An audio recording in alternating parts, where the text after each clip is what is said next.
আমার একটা আফসোস সারাটা জীবন থেকে যাবে। কি ভুলের কারণে তুমি আমাকে দূরে সরিয়ে দিলে? আর হঠাৎ করে কেনই আমার সাথে যোগাযোগ করেছিলে, কাছে টেনেছিলে?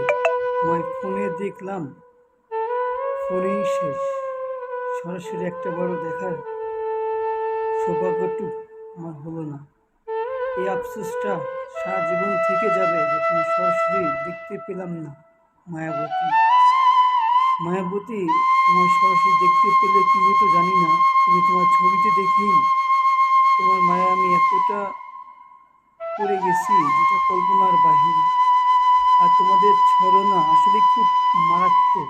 মারাত্মক না হলে হঠাৎ কিছুক্ষণের কথায়, কিছুক্ষণের ভালো লাগায় তোমার প্রতি এতটা আসক্ত হয়ে গেলাম যে আমি এখন ফিরে আসতে পারলাম না। তোমায় ফোনে দেখি তোমার প্রতি ভালো লাগা, মায়ায় পড়েছিলাম।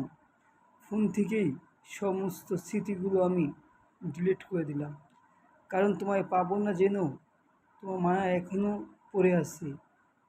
হয়তো তুমি কোনো একদিন বুঝবে, কিন্তু সেদিন আর আমাকে তুমি আর পাবে না, আমিও তোমাকে পাবো না।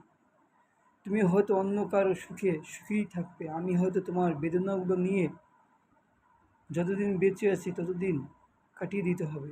যখন বেশি মন খারাপ হবে, বুকে কষ্ট হবে, তখন তোমার স্মৃতিগুলোই আমাকে সান্ত্বনা দেবে, কারণ ছবিও কথা বলে।